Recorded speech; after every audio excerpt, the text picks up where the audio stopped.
कक्षा 12 वाले सभी विद्यार्थी ध्यान दें, कक्षा 12 में हमारा लेसन 1 चल रहा था 2024-25 की परीक्षा के लिए।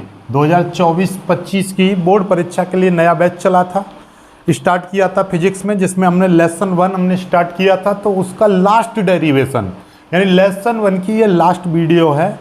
इससे पहले की जितनी भी वीडियो चाहिए तो इसके नीचे मैं उसका प्लेलिस्ट बनाकर डाल दूंगा ताकि वो सारी वीडियो एक जगह मिल जाएं।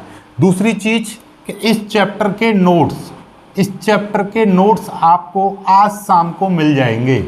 ठीक है, इस चैप्टर के नोट्स आज शाम को आपको मिल जाएंगे। चाहो तो हमारा ग्रुप भी ज्वाइन कर सकते हो, वहाँ पर भी मैं इन नोट्सों को शाम को डालूंगा तो वहाँ पर भी मिल जाएंगे। आज का जो टॉपिक है हमारा इस वीडियो का, अनंत विस्तार की समतल आवेशित चालक प्लेट के निकट विद्युत क्षेत्र की तीव्रता का व्यंजक निकालना है। ऐसा समझिएगा, इससे पहले वाला हमने क्या कराया था, ऐसा ही था। अनंत विस्तार की समतल आवेशित अचालक प्लेट थी। यहाँ पर क्या है, चालक। ध्यान से समझ लीजिएगा, ये है आपकी चालक प्लेट। इससे पहले वाला डेरिवेशन हमने कराया था अचालक प्लेट के लिए। और अचालक प्लेट ध्यान से समझिएगा कि अचालक प्लेट के कारण जो विद्युत क्षेत्र की तीव्रता थी वो सिग्मा अपॉन 2 एप्सिलॉन 0 थी। कितनी थी? Sigma upon 2 epsilon 0। यहाँ पर देखिएगा कि माना कि ऐसा समझो कि ये एक लोहे की चालक प्लेट है। चालक मतलब लोहे की है तो चालक ही होगी, क्योंकि इसमें आवेश यानी कि इलेक्ट्रॉनों का प्रवाह हो सकता है, अर्थात इसमें विद्युत धारा प्रवाहित हो सकती है। तो ये एक चालक प्लेट है और ये इस तरह से रखी हुई है, ऐसे रखी हुई है। इसकी मोटाई हमने बहुत पतली मान ली है लेकिन चौड़ी है। तो इसमें दो सतह आपको दिखाई देंगी, ये पहली सतह, ये दूसरी सतह। अब जबकि ये चालक प्लेट है तो ऐसा समझिएगा कि जब मैं इसको कहीं से भी, क्योंकि ये चालक है, चालक प्लेट को जैसे ही मैं इसको आवेश दूंगा तो चालक की ये प्रॉपर्टी होती है कि जैसे ही मैं इसको आवेश दूंगा तो ये पूरी सतह पर समान रूप से वितरित हो जाता है। आवेश सदैव सतह की बाहरी पृष्ठ पर वितरित होता है, ना कि अंदर कभी भी। यह लोहे की प्लेट है तो कभी भी आवेश इसके अंदर नहीं जाएगा, इसकी सतह पर, बाहरी सतह पर। जब नहाते हैं हम, मुंह बंद करके नहाया तो पानी अंदर नहीं जाता, शरीर को पूरे को गिला देता है। तो ऐसे ही ये नहा जाएगा आवेश से, अर्थात इस पर बाहरी सतह पर आवेश आ जाएगा, समान रूप से वितरित हो जाएगा। समझ में आई बात? तो अब इसकी मोटाई तो हमने बहुत महीन मान ली, बारीक मान ली, तो इसकी मोटाई पर तो कोई आवेश नहीं आएगा, इधर और इधर आएगा आवेश, क्योंकि ये चौड़ी है। तो ऐसा समझ लीजिएगा कि ये दो प्लेट की तरह व्यवहार करेगी, एक प्लेट ये, एक प्लेट ये। बात समझ रहे हो? तो वही थ्योरी मैंने यहाँ पर लिखी है। क्या थ्योरी लिखी है कि माना अनंत विस्तार तथा लघु मोटाई, यानी लघु मोटाई का मतलब एक छोटी बारीक महीन पतली मोटाई की एक समतल आवेशित चालक प्लेट है। माना हमारे पास एक, ठीक है, ये एक अनंत विस्तार तथा लघु मोटाई की समतल आवेशित चालक प्लेट है। ये रही भाई चालक प्लेट। ठीक है, ये हमारे पास क्या है, एक समतल आवेशित चालक प्लेट, ये प्लेट है। ठीक है, जब प्लेट को आवेश दिया जाता है, जब हमने क्या बताया था, इसको जैसे ही मैं आवेश दूंगा तो वो पूरी तरह से इस पर फैल जाएगा। जब प्लेट को आवेश दिया जाता है तो यह प्लेट की दोनों सतह पर समान रूप से वितरित हो जाता है। दोनों सतह का मतलब बाहरी सतह और भीतरी सतह। ऐसे समझ लीजिएगा, इसकी एक अंदर वाली सतह यानी इधर वाली सतह और इधर वाली सतह, यानी दोनों सतह पर समान रूप से वितरित हो जाता है क्या, आवेश। माना प्लेट का आवेश, प्लेट पर आवेश का पृष्ठ घनत्व समझते हो?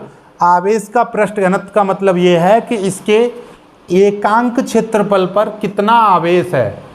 यदि किसी आवेश को किसी प्लेट पर एक समान रूप से फैला दिया जाता है तो उसके एकांक क्षेत्रफल पर कितना आवेश है, उसकी मात्रा को हम कहते हैं पृष्ठ घनत्व, यानी आवेश का पृष्ठ घनत्व। उसके पृष्ठ, ये एकांक पृष्ठ क्षेत्रफल पर कितना आवेश है, तो वो है सिग्मा। प्लेट की पहली सतह तथा दूसरी सतह को दो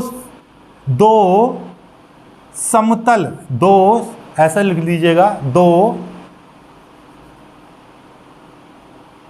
समतल आवेशित चादरों की भांति मान सकते हैं। यानी कि इसकी जो दो प्लेट हैं, जैसे कि ये दो सतह हैं, एक सतह ये, एक सतह ये, इस पर जो आवेश फैला हुआ है एक इधर फैला हुआ है, तो ऐसे समझ सकते हैं हम कि एक चादर इधर है समतल, एक चादर इधर है। तो हम मान सकते हैं कि यानी प्लेट की पहली सतह और दूसरी सतह को दो समतल आवेशित चादरों की भांति मान सकते हैं, या दो समतल आवेशित प्लेटों की भांति मान सकते हैं कि भाई यहाँ पर एक प्लेट ये है, एक प्लेट ये है, दो आवेशित चादर हैं, ठीक है, ऐसे मान सकते हैं। तो हमने एक चीज़ पहले आपको सिखाई थी कि जब किसी समतल चादर पर आवेश फैला होता है तो उसके कारण जो विद्युत क्षेत्र की तीव्रता निकलती है वो इससे पहले वाले डेरिवेशन में हमने कराया था कि उस E बराबर क्या होता है, सिग्मा अपॉन 2 एप्सिलॉन 0, ये इतना होता है। तो ऐसे ही हम बात करेंगे कि पहली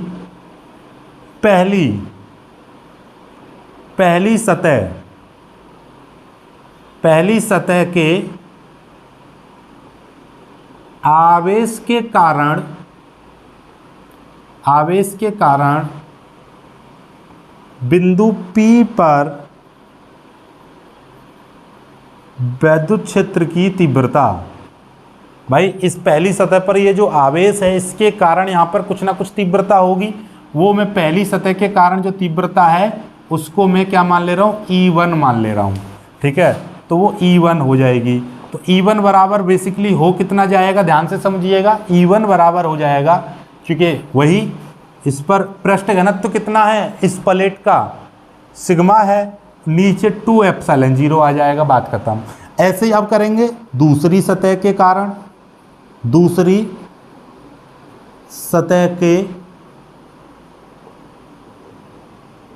आवेश के कारण बिंदु P पर विद्युत क्षेत्र की तीव्रता, वो मैं E2 मान लूँगा। तो E2 कितना हो जाएगा, वो भी सिग्मा अपॉन 2 एप्सिलॉन 0 हो जाएगा, क्योंकि इसकी मोटाई तो मैंने बहुत सूक्ष्म मान ली है, तो समझ लो। और वैसे भी यहाँ पर दूरी का तो कोई लेना देना है ही नहीं, किसी समतल आवेशित प्लेट के कारण जो विद्युत क्षेत्र की तीव्रता निकालते हैं वो दूरी पर निर्भर नहीं करती है, क्योंकि दूरी तो इस फॉर्मूला में आ ही नहीं रही है। तो इसके कारण जो निकलेगा तो यहाँ पर ये निर्भर करती है कि इसका पृष्ठ घनत्व कितना है, इसका पृष्ठ घनत्व कितना है। जितना ज़्यादा पृष्ठ घनत्व होगा उतना ही ज़्यादा यहाँ पर विद्युत क्षेत्र की तीव्रता होगी। और वैसे भी क्यों ना हो, जितना ज़्यादा यहाँ पर आवेश होगा उसी के कारण उतना ही यहाँ पर क्या होगा, विद्युत क्षेत्र की तीव्रता उत्पन्न होगी। मान लीजिए मैं यहाँ पर खड़ा हुआ हूँ, जितना मेरे सामने जितनी ज़्यादा आग जलेगी उतना ही मेरे को तपन महसूस होगी। तो वही प्रकार है यहाँ पर कि यहाँ पर जितना ज़्यादा आवेश होगा उतना ही इस बिंदु पर विद्युत क्षेत्र की, यानी इसके निकट उतना ही विद्युत क्षेत्र की तीव्रता यहाँ पर महसूस होगी। तो इसके कारण जो विद्युत क्षेत्र की तीव्रता है वो भी मैं इसी बिंदु पर E2 मान ले रहा हूँ। तो वो कितनी हो जाएगी, वो E2 हो जाएगी। यहाँ पे लिख देंगे अतः बिंदु P पर परिणामी तीव्रता कितनी हो जाएगी भाई,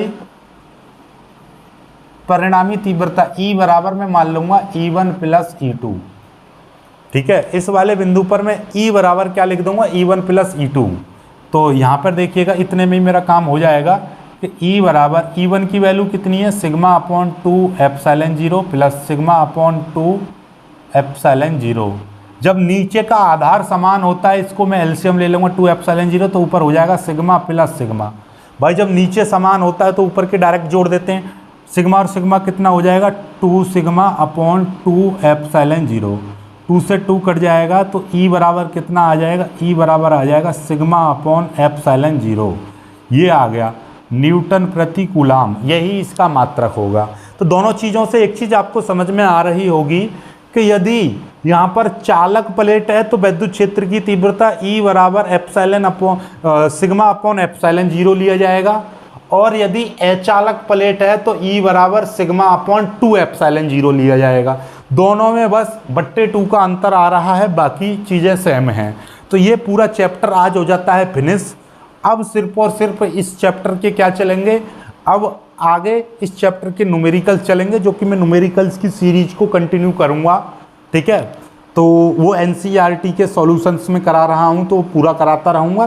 साथ में अब मैं लेसन 2 को स्टार्ट करूँगा। लेसन 2 को स्टार्ट करने से पहले मैं लेसन 1 के नोट्स एक बार फिर से डाल दूंगा, फिर आपको लेसन 2 के नोट्स डाल दूंगा और उसके बाद लेसन 2 स्टार्ट करेंगे हम, वैद्युत विभव एवं धारिता। इस चैप्टर में जितने भी डेरिवेशन हैं वो सारे इंपॉर्टेंट डेरिवेशन मैं आपको और एक लिस्ट बना के दे दूंगा। इसमें से इस चैप्टर में से 5 डेरिवेशन मोस्ट इंपॉर्टेंट हैं। वैसे तो मैंने इस पूरे चैप्टर में कम से कम 10 डेरिवेशन के लगभग कराए हैं, तो 10 में से वो 5 इंपॉर्टेंट है। तो वो कौन कौन से 5 हैं वो मैं आपको एक वीडियो बनाकर अलग से बता दूंगा या फिर मैं ग्रुप में डाल दूंगा। ठीक है, बस इतनी ही थ्योरी है, इससे अलग नहीं आएगा एक भी क्वेश्चन आपका, बस ये समझ लीजिएगा, बस यहाँ से कर लीजिएगा आप। ठीक है, चलिएगा, वीडियो को लाइक करके शेयर जरूर कीजिएगा, चैनल को सब्सक्राइब कर लीजिएगा।